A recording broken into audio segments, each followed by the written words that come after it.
Gigi, Yes. can you call me sometime later on today? Sure, you got it. Awesome, thanks. All right, Mr. Scott, are you ready? 8 Madam o'clock, I'm ready.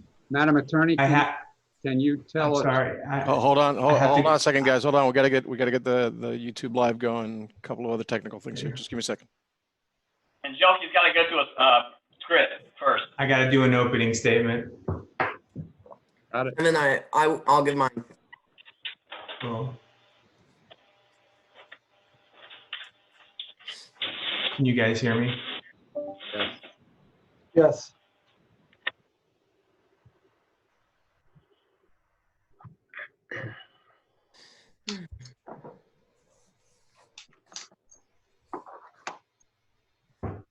Hold on.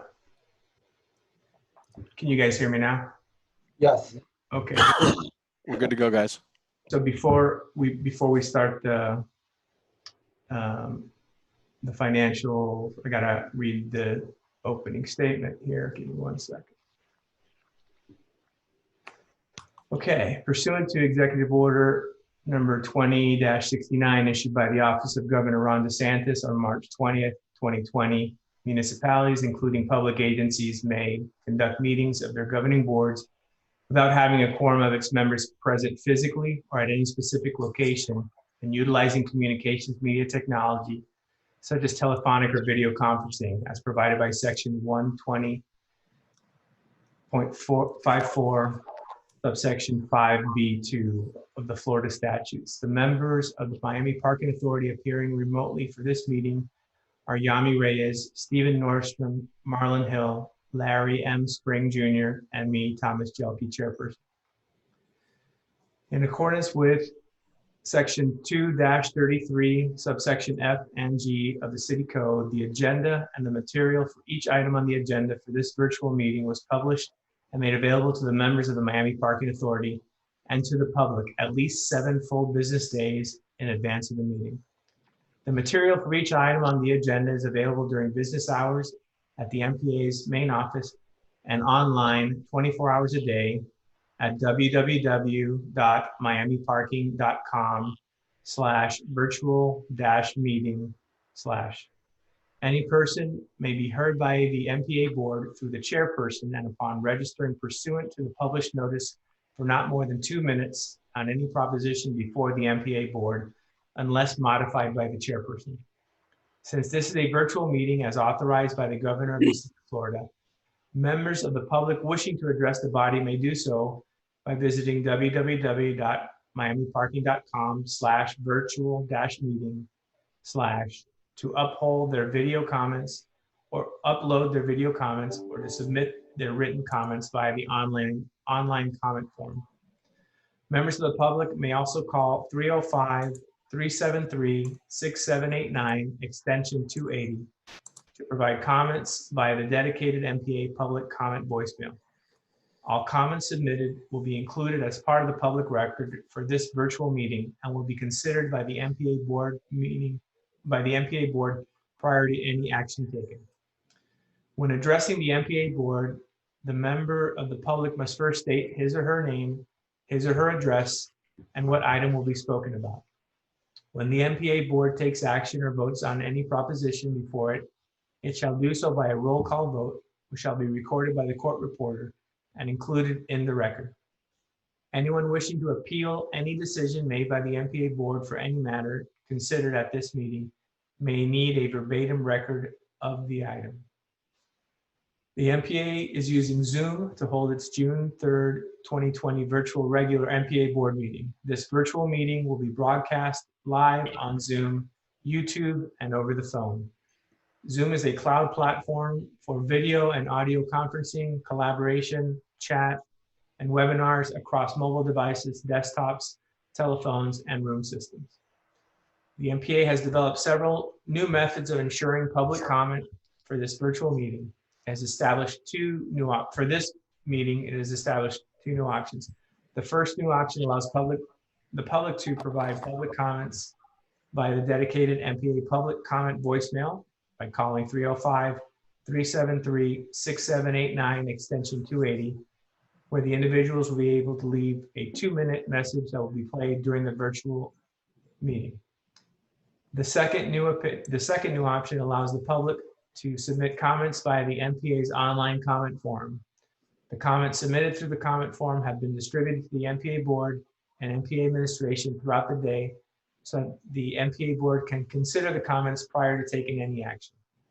For the aforementioned options, all the comments received will be included in the public record of the meeting. For these two new options, the MPA also created a set of instructions explaining how the public may submit their comments with either option. Those instructions were provided in the notice to the public and published online at www.miamiparking.com/virtual-meeting. These options established and provided for the regular virtual MPA board meeting comply with section 286.0114 and section 120.54 of the Florida statutes. The MPA has published an agenda as well as included in the notice to the public pursuant to the City of Miami Code of Ordinances and the items and topics that will be discussed at the virtual regular MPA board meeting. Moreover, section 286.0114 subsection 4C of the Florida statute specifically authorizes the MPA to prescribe procedures or forms for an individual to use in order to inform the board or commission of a desire to be heard, to indicate his or her support, opposition, or neutrality on a proposition. The MPA, through its two public comment options, have provided different procedures and forms to indicate, among other things, his or her support, opposition, and neutrality on the items and topics to be discussed at the virtual MPA board meeting. Thank you. Gigi, that work? Perfect. Thank you so much, Chairman. Okay, excellent. Steve, it is, oh, before I turn it over to you, I just want to make sure that everyone remembers that if you're going to reference something in the packet, to try to use the page number so people can go to it. And if you have any questions or comments, to raise your hand, and whoever's sharing the meeting at the time can reach out to you. So I'll turn it over to Steve for the finance meeting. Excellent. Thank you. Good morning, everyone. We'll ask our CFO if he would give his report. Scott, please. Good morning, everybody. Just a few housekeeping items before we get into the body of the report. The bank reconciliations for the month are current. There are no material items from the preceding month in the current month's reconciliation. Our quarterly filings have been completed. The monthly payments to the escrow for the trustees on the bonds have been made. Our last compliance item for pension has been updated and posted to the website. It's a compliance report that's required by Florida statute that's prepared by the actuary. Last week, Alex, myself, had a conference call with representatives from the manager's office, the city attorney's office, as well as asset management, or DREAM. To make a very long story short, the synopsis of the meeting is that the city's plan is not to just force the Gusman on us.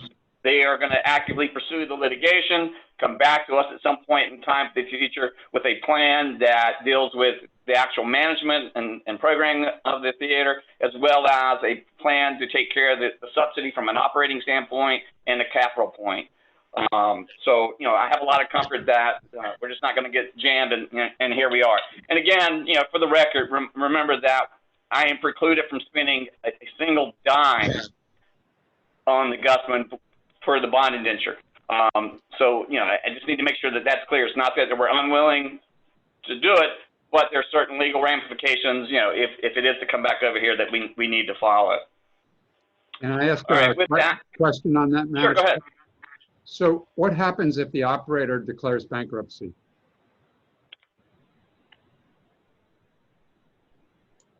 That's more of a legal issue because, again, you know, the asset belongs to the city. You know, and ultimately the city is legally and financially responsible for the property. Okay, thanks. All right, so if we go into the financials, these financials are posted on our website. And I believe it's page 12 of your 12 of 83 of the PDF document, or page 4 if you're just looking at the financials. The financials are pretty similar to what we had seen last month, with the exception of that we have a full month of impact of COVID on it. We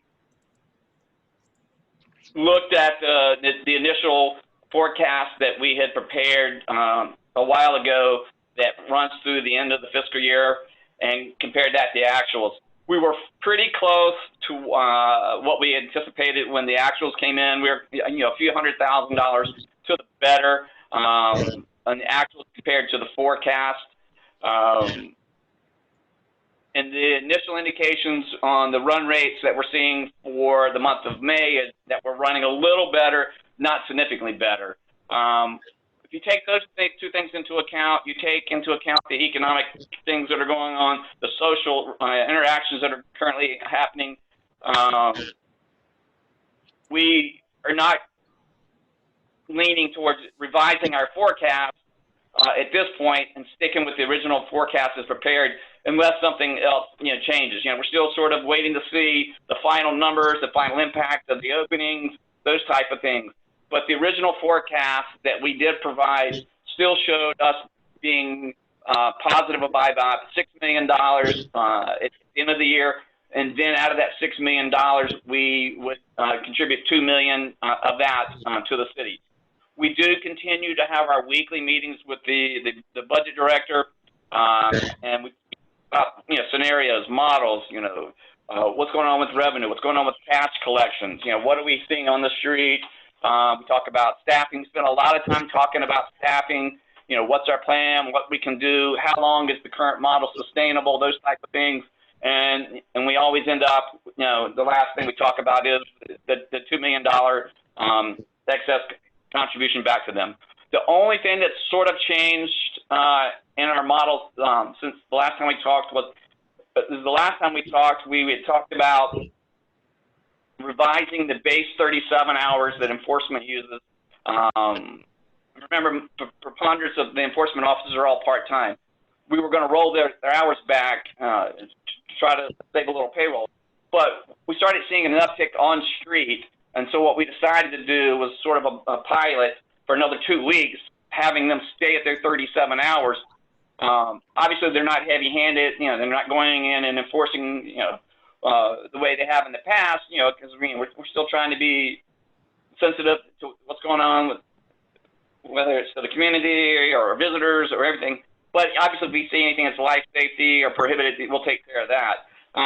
And so what we want to do is we want to monitor having them on the street and what it ends up doing to the actual revenue. Some of the things that we've seen is just from a pure transactional base is that May is up, and it's up by a good amount. The more encouraging sign is that when we go in and we delve into the transactions, it's just not transactions in the design district or Wynwood or the core. The level of transactions is system-wide. So we're seeing, people parking, people are paying, system-wide. Obviously there's a lot of pent-up demand. People want to get out. They want to do the things. So we're starting to see that.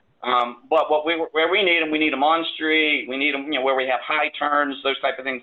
And remember, the original forecast, it had us at 95% the first month off compared to budget, and incrementally getting better to the point in time where we still think it's September, we will probably still be at about 50%. So that's sort of that. So, but from a gap standpoint, we were about $829,000 of actual revenue for the month. We were off by about $4.6 million from budget.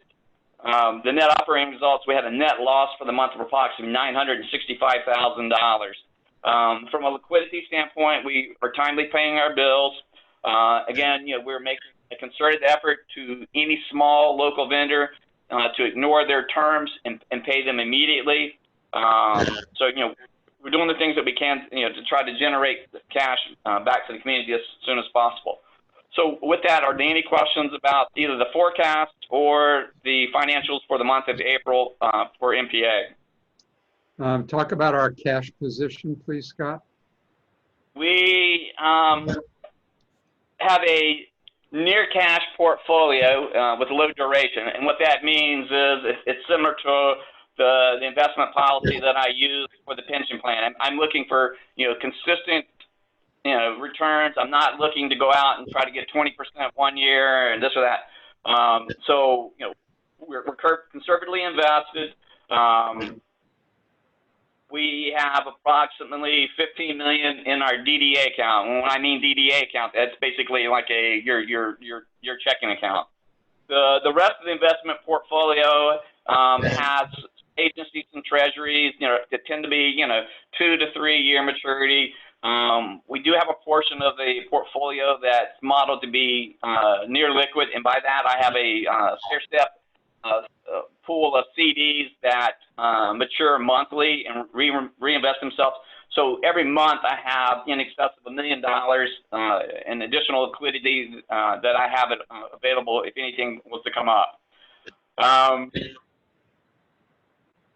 Do you want me to get into any more detail, or is that good?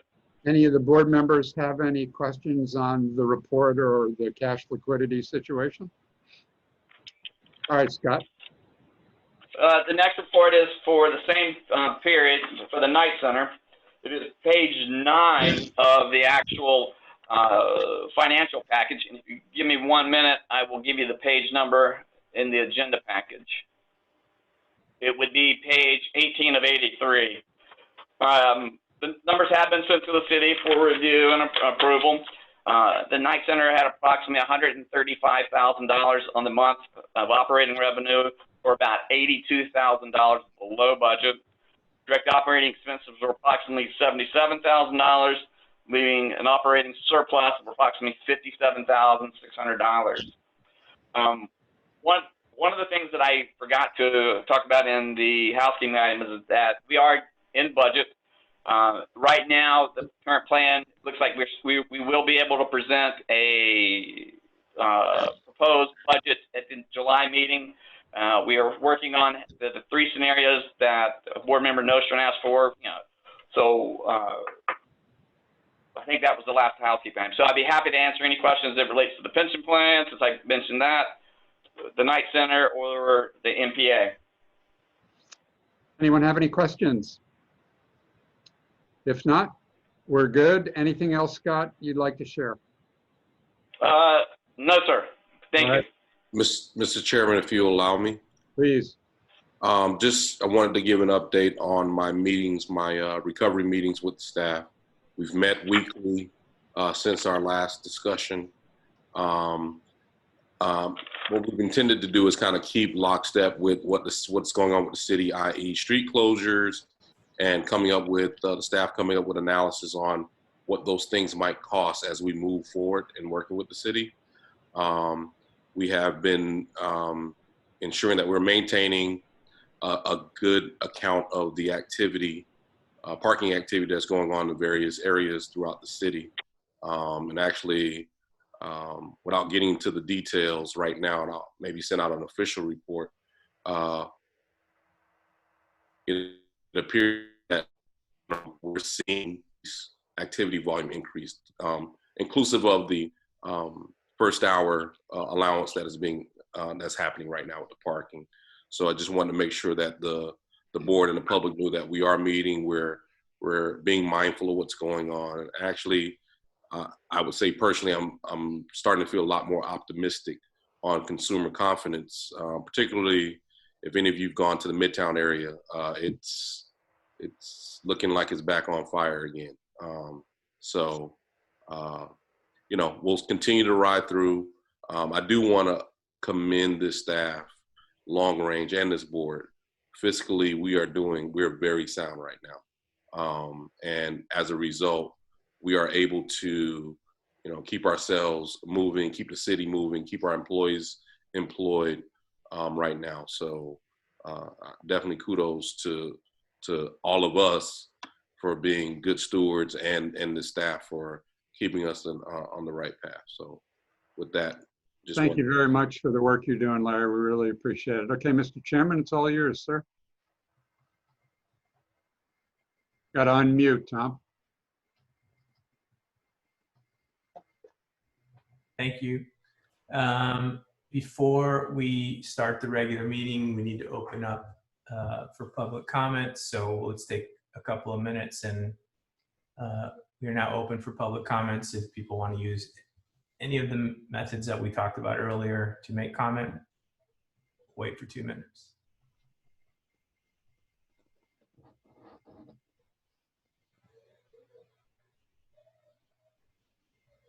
I feel like there should be some music or something while we wait.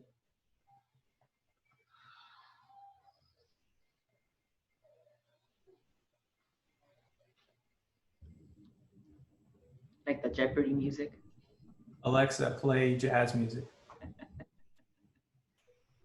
All right, here's a station you might like. Ultimate Jazz on Amazon.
And Mr. Chair, if I may, Yes, please. I just want to confirm with IT as well as any other members that there were no comments submitted prior to this meeting, and there have been no comments during this meeting thus far.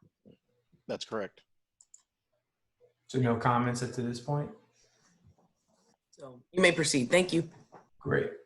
Thank you. Okay, let's start with the approval items. I need a motion, please, for the April 2020 financial statements. I move April. Second. Okay, remember we need to take a roll call vote. So Yami, Yes. Mr. Nordstrom, Yes. Larry, Yes. Marlon, Yes. and I am a yes. Thank you. That passes. Same for the regular board meeting minutes. So move. Second. Great. So let's roll call that again. Yami, Aye. Steve, Yes. Marlon, Yes. Larry, Yes. and I am a yes. So that passes. Let's go to item number 3. Who's going to take that up? Is that us? Yeah. Okay, so we have a resolution to designate Scott Simpson as the secondary signatory for the MPA documents in the absence of the CEO.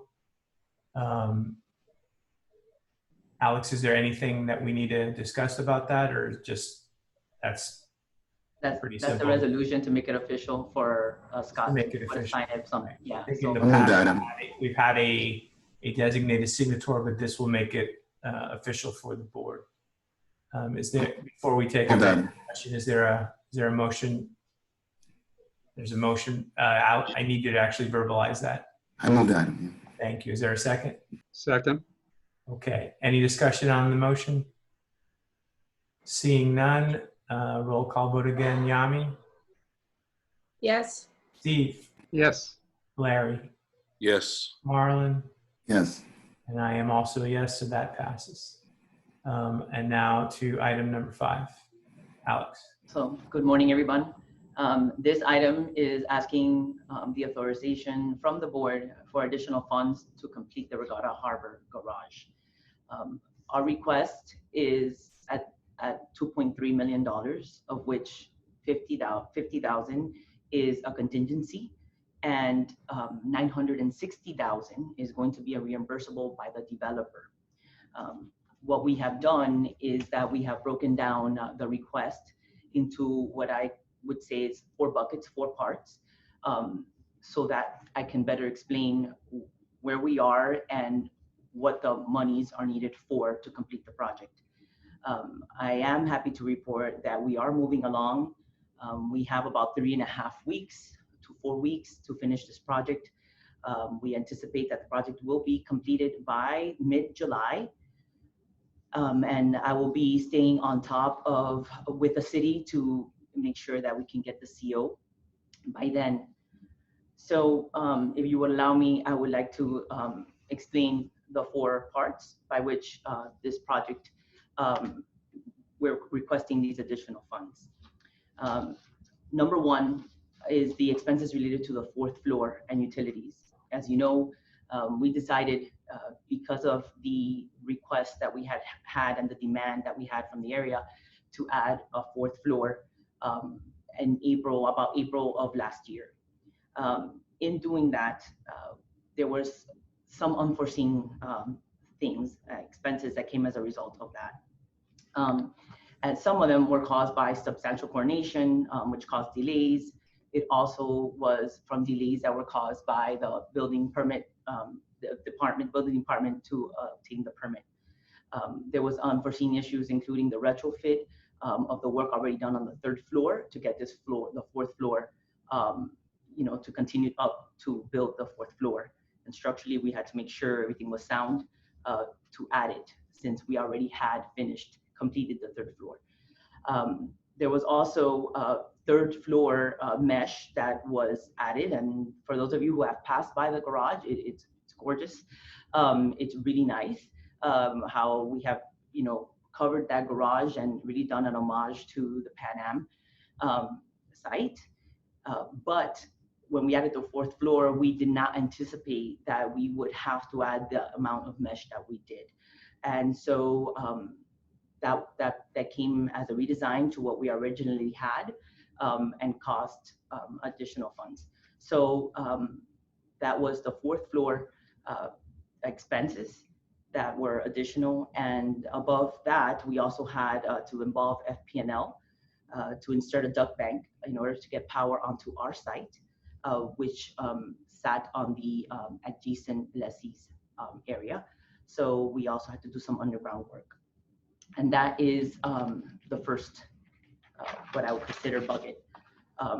That came to about $640,000. The second is the north lot. So we have the north side of our project that is adjacent to, and actually next to we abut the lessee that is next door to us. And this is the work that we're doing now, that we're completing now, that we started last week. So this work requires for us to access an area that is in the adjacent lessee's property. And we were not able to do the work during the day because it would impede some of the vehicles that have to enter through Charthouse Drive to go to Fresh Market. And so even through COVID, although construction never stopped, the night work was not allowed. And about 2 weeks ago, I would say 2 or 3 weeks ago, the city manager gave us the permission for this project to work at night to get this work done. It's one of the really 2 things that we need to complete this project. So this consists of 2 catch basins, one that is right on Charthouse Drive and one very close to the adjacent lessee's side. And it also consists of the north lot, parking lot redesign that we had to do on that side. So this work is being done from 6 p.m. to 8 a.m. every night. We do anticipate that we may be finishing before ahead of time, but this caused significant delays as well. So this cost was about $100,000.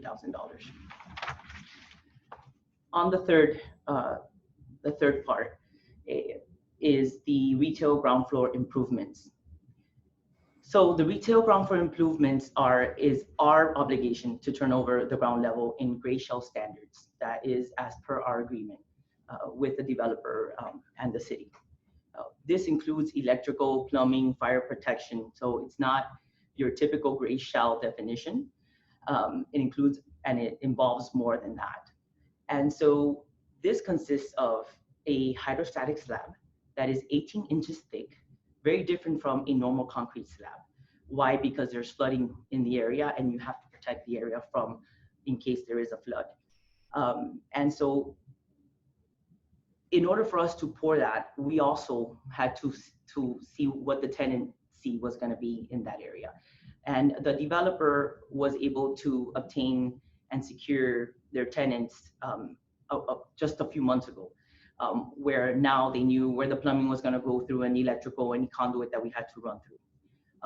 Because of the delay and because we had to wait so long, the developer has agreed to pay $960,000 of this amount. So what we have left to pay is about 1.3 million, of which they will be paying 960,000. That is already being worked on. That's already being poured. And later in my executive report, you're going to see some pictures of the work that has already begun to complete that part. And fourth, we have the art in public places and other city requirements. So when we began the project, there is a percentage, a 1.5% of the project needs to be allocated towards art in public places. And we thought that we were going to be able to use pavers, the pavers that surround the garage, as the art in public places portion to satisfy the requirements. After much debate, we were not able to do that. What they decided on was to put some wayfinding pylons, which are very nice, and you'll see them hopefully in our next meeting. I'll be able to show you the pictures once they're installed. That tells a story about the Pan American Seaplane Base. It describes the pictures of the planes that are on the mesh right now around the garage, and that was able to meet the requirements. There was also some landscape costs that increased. We had to move a lot of the palm trees that were on that site. We had to move them and relocate them and make sure that they stayed alive throughout the city, and we did that. That was a lot more than what we thought we were going to have to move. We actually ended up moving a lot more. And lastly is the BDA, the bidirectional amplifier system that we installed, that we are installing now, which is also on the back end, that we have to install throughout the facility to make sure that there is connectivity in case of an emergency throughout the facility. So we're asking the board for their approval of this additional fund so that we can complete the project. And with that, I'll entertain any questions. So before we entertain any questions, can we get a motion to get this on the floor so we can have discussion? Sure, I'll move it. Okay, is there a second? I'll second for discussion. Okay, let's open it up for discussion. Please remember, raise your hand so I can try and call you, and I will try and open up my window so I can see everybody. Okay. Who would like to go first? Yami. Oh, I'm sorry. I was just pulling my hair out. I'll go after Mr. Oh, are you sure, Yami? I can yield to you. No, I'm sure. Okay. So, Alex, is there a specific timeline for completion? Yes. So the north lot is a 3.5 week. It's a 3.5 week project. The BDA was entered into the city at the end of last week or the beginning of this week for a permit, which should be it should be a quick sign off. And I'll tell you, I'm really now getting involved so that we can make sure that this moves forward and we don't have any delays. So we do anticipate, we've already talked to the contractor and the people who are doing the work now at the tail end of how much time they will need. And we are anticipating second week of July. So second week.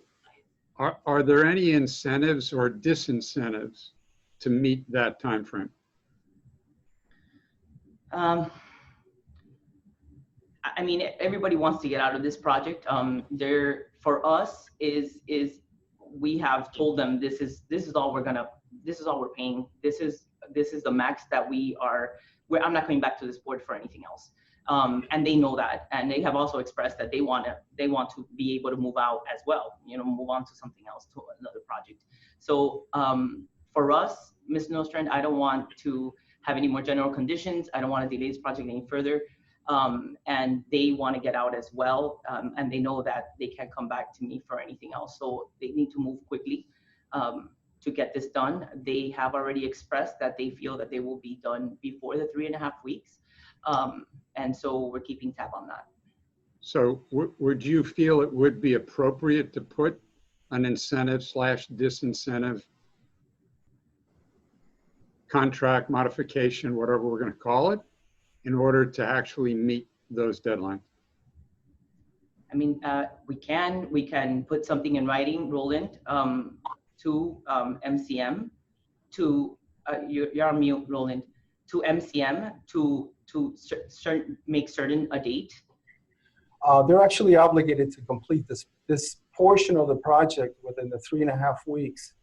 And the big incentive here is to avoid the exacerbation of the current litigation that we have with the tenant, the city's tenant. Explain that a little further, please. Yes, well, a portion of this work has to be conducted on the tenant's leasehold property interest. So the 3.5 weeks is the window that was given to us by the tenant to allow us to complete this portion of the work on the leasehold. So, but should, I don't know, maybe I'm a little confused. Shouldn't we pass along that obligation to the contractor? The contractor is obligated. Any delays beyond the 3.5 weeks, it will be on the contractor already. They know that. Okay. Yes. So last question, I apologize, Yami. Alex, would it be fair to say that a majority or the vast majority of these changes that you're asking for were the result of regulatory issues and governmental issues that we had no way of anticipating? I think that some of them were, yes. I think some of them came after the fact once we got into permitting. And once we have gotten into getting approvals as the work has been done, things that have been required from and by the city, also by the county, by WASA. But there is also some of the work, Ms. Nostrand, that came about once we started uncovering, like the 4th floor was a big one. Once we decided to put it on, once the building had been built, and we decided to add on the 4th floor, that brought some complications on its own. And so I would say, and by the way, some of the delays were also caused by the developer on the 1st floor because they didn't have their tenants in place, and because of the nature of the slab, which is not your typical concrete slab. We couldn't do the pour without having, making sure that the plumbing and the electrical and the conduits were set. So, that's why in each bucket, it's a little different. But yes, I think that was part of it, to answer your question. Thank you very much. Anybody else? Mr. Chairman, if you will, Sorry, Yami had her hand up. Larry, apologize. Thank you. Alex, on the item number 4, where you have the addition of the BDA, has that system been tested and we know that it is working and the fire department has approved it and we're not going to have to come back to have to add on anything or do anything else? So the system, the fire department went to do a test without the BDA and it failed. The communication that they needed failed. That's why we are putting in the BDA. It has not been tested because it's being installed. That is part of the project that's being done simultaneously. So it has not been tested yet. It's being installed. That's what they went in for permit to then now have the next 3.5, 4 weeks to install. So it has not been tested yet. Okay, and I'm sorry, you anticipated that you would have CO when? Mid-July. Okay, so my suggestion is that as soon as the system is installed, you get someone for fire to go and check it, because in my past experience, that has been a delay for us to get our COs, because that system, when it's getting tested,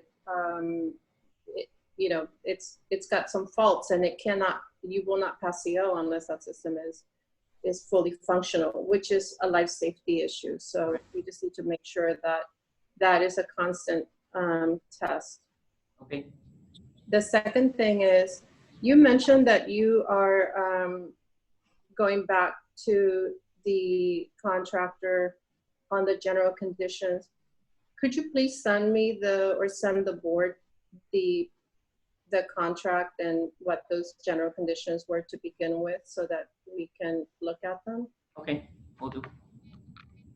All right, and then I'm not going to beat a dead horse on this, but I hope that all of us have learned a lesson from this and that the next time we jump into a project, we understand the definitions as defined by the City of Miami and the building department and not as defined by us. Because I think some of these things could have been avoided had we known what those definitions were. That's it. Thanks, Yami. Larry? Just real quick, I just want to make sure as you're closing out, punch list items and all that stuff are all encompassed in this last piece. The other thing, in our briefing, I know we talked about some mitigation that you guys are doing to deal with our neighbor. I'd like to see what those additional costs are, and solely for the purpose of sharing them with the city, so they have an understanding that we need to be working more collaboratively in projects like this, because at the end of the day, this project ends up costing them more because we didn't deal with the adjacent tenant properly at the beginning or through the process for that matter. And you still have litigation. So I just want to make sure we have an accounting of that so we can kind of communicate that and say, hey, we need to do better. Because I know I believe it is the intention of the city to work with this board and this agency to continue to do more economic development projects throughout the city. And we can't, we want to avoid this, so learn our lesson now and let's, move forward in a better way. So that's it, Mr. Chairman. Thank you. Thank you. And Alex, I know that you sort of inherited this project and appreciate what you've done to try and mitigate as much as you can. So thanks for your work on this. We have a motion and a second. All those in favor, please. Oh, sorry, I have to do a roll call vote again. So let's start with Steve. Yes, please. Yami. Yes. Larry. Yes. And Marlon. Yes. And I am also a yes. So that passes. Thank you. So okay, let's go to your report. Yes, Henry, I would like to share some graphs with you all. There we are. All right, so I just wanted quickly, I know that I've been keeping you all updated as to what we've been doing on a weekly basis, but I wanted you to see it in case you have not seen it yet. This Welcome Back Miami campaign that we started working on just about in the onset of COVID. Back in March, we thought, you know, whenever we get back on our feet, you know, we need to give something back to the community, and you know, we want them to come back. And so we worked together with Margarita on the Welcome Back Miami campaign. It was launched on May 20th during the first phase of Miami's reopening. And we sent press releases to the media. There was messages posted on social media. There were postcards that were delivered to the net offices. And I think that's very important to know that we have Lorena from our office and customer service has been involved with the net offices to go and drop off this information, because it doesn't only include that when you park paying by phone on street, you get the 1 hour free, but we are also promoting going touch free with pay by phone. Even though there's a lot of users, this is a good time to continue to push pay by phone. The Miami Resident Discount is a discount program that we've had for about 1.5 years.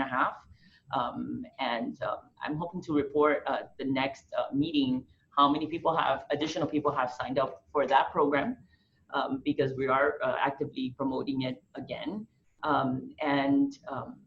The Miami Vehicle Protection, now we're June 1st, we're in hurricane season, and that's another program that is good for our residents that we want to get out. So we have met with the net offices, and we're going to do a better job in staying on with the net offices and meeting with the community in case they need more information or they want to learn how to sign up for any of these programs. So I want to continue to establish that communication and that partnership through the net offices to the community. So this is the campaign. It has rolled out. It's gotten a lot of publicity as well. There's been a lot of organizations who we've had, free advertising, so to speak, because they've been able to put it out to their constituents. So we're happy with the result of this. And the next slide, Henry, I wanted to show you. So the 1 hour free. So as of May 20th, as you see in this bar chart, there is we have generated about 72,000 transactions, 1 hour transactions. That's translated into $216,000 that we have given back to our customers and to our residents through this 1 hour free promotion. So as you can see with this graph, where we started and where we are, and how it's ticking up, which is why, Scott had reported and Larry that, there is, it's a little more optimistic than what we thought it was going to be when we first opened. Next. So this is just a quick graph of where we were at the beginning of March. As you can see, what our revenues were, and then you could see an immediate drop the week of March 16th, and April was decimated. And now you see in May how we are beginning to climb back up. Next. So this is what the curve looks like on street, in our garages, and in our lots. Where we were when we started in the beginning of March, and now where we are at the end of May. And so you'll see that towards the end, you have the total number of revenue, but that orange that you see there is the amount that we've given on the first hour free. Go ahead. The same goes for the garage revenue. As you can see, the curve is a little lower than on street, where on street is the preponderance of our revenue. And then the lots, the same. We're beginning to see a climb on the lots as well. Go ahead. So, so that's it for the Welcome Back Miami. As Larry alluded to, we are also working with the city on any of the restaurants that want to use any of our parking spaces to try to get to the 50% of occupancy. that they are allowed to have. We are working with the city to contribute to that and contribute to the economy starting up again. And so we haven't gotten any yet, but as Larry mentioned, we're keeping a good tab on where it is that these parking spaces will be located and how many. So I'll update you as that moves along as well. Does anybody have any questions on that? Okay, so I just want to show you Grand Station. That's the project next door. As I told you last month, hopefully by the time I see you all again, this project may be done. And you could pan through it as I talk, Henry, that's fine. They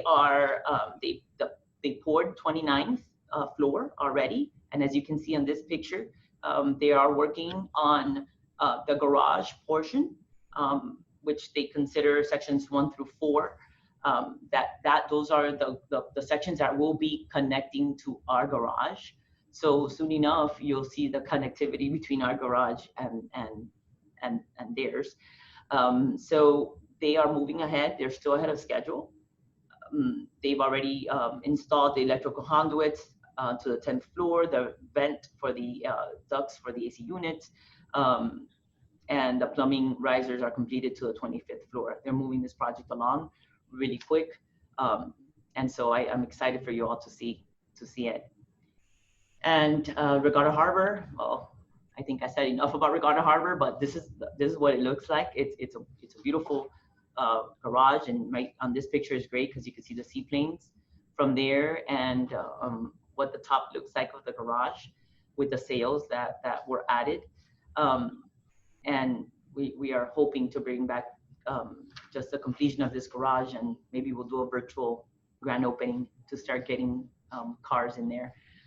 So this is the Regatta Harbor garage project. Margarita, I know, is on the phone. She has been very involved in getting the word out.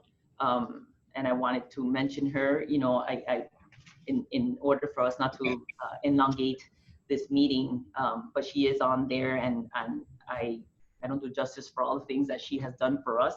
I want you to know that we have reached out to all the bids, the Chamber of Commerce, the DDA, the GMCBB, the bar associations, the HOAs. Every day she's blasting the program that we are offering, almost like a grassroots effort. So I want you all to know that she's done a great job. Thank you, Alex. Oh, there she is. Hi, everybody. Good morning. Morning, Margarita. That's it for my report. Great. Thank you. Any questions for Alex on any of the items you brought up? Okay, I need to check in one more time to see if there were any comments while we had our meeting. Henry, did anything come in? No, nothing's coming. Okay. So Gigi, I'm okay to close the meeting at this time? You are. Thank you so much. Great. If there are any comments that we get after this, we will take them up at the next meeting. Can I entertain a motion to close the meeting? I'll move it. So moved by Steve. Is there a second? Second by Larry. Let's take a roll call vote. Steve? Yes. Yami? Yes. Larry? Yes. Marlon? Yes. And I am a yes. So meeting is closed. Thank you, everybody, and hopefully we'll see you soon live and in person. Thank you, Mr. Chairman. Thank you. Thank you. Have a great day. Thank you. Stay safe, y'all.